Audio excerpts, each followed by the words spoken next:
private company issues stock to the public. A company can decide to issue stock for a number of reasons, including to raise money for growth, or to allow employees, owners, and early investors to liquidate some of their shares and make money. To explain how an IPO works, let's look at Dave. Dave owns a chain of very successful food trucks in Chicago, but Dave sees a bigger future for his business and wants to expand his operation to other cities.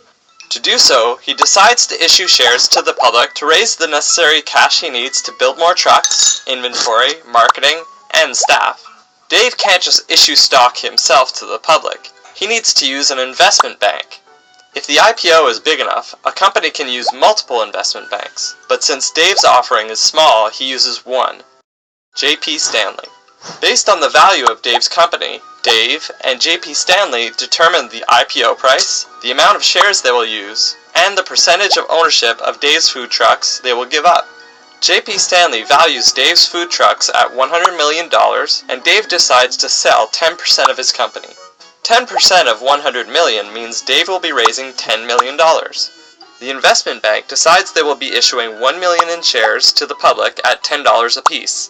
The investment bank then lists the shares on a stock exchange for the public to buy. Investors can now buy shares of Dave's food truck.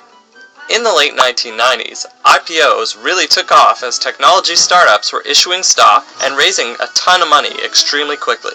This led to the internet bubble and subsequent collapse. You can buy publicly traded companies for free